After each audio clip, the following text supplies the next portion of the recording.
кездерде мен Қазақ радиосында музыкалық редактор болып істеген болатынмын. Сол кезде Мақсұтбек Майшекин дейтін кәрия кісі ол істейтін еді. Ол қазір марқұм болып кетті. Шәмші екеуміз бір жерде қызмет істеп жатырмыз ғой. Мен бір текст жазайын, сен ән жаз дегенсің мақұл деп. Мен ән жазғам.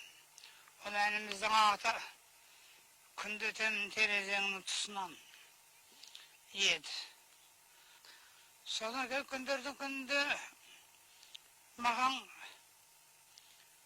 Шәмші жүп болып тұрсын да мен тағы бір текст жазайын, тағы бір ән жаз дегенсін оғанда мақұл дедім.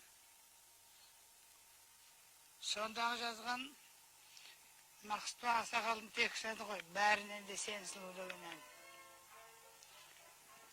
Ол кісі текстін жазып әкеп берді, содан кейін мен әнін шығардым.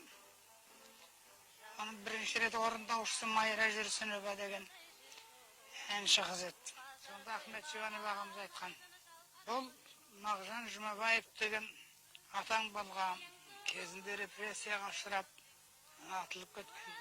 Ол сол кісінің өзінің әйеліне арнап жазған көкте сұлу, айда сұлу, таста сұлу, жерде сұлу, шөпте сұлу, бәрінен де өзім сүйіп ұнатқан, қалқам маған бәрінен де сен сұлу деп қайырып отыратын үлкен поэмасы болатын. Мен сонда білдім Мағжан Жұмабаев деген адамымыздың бар екендігін, болған екендігін.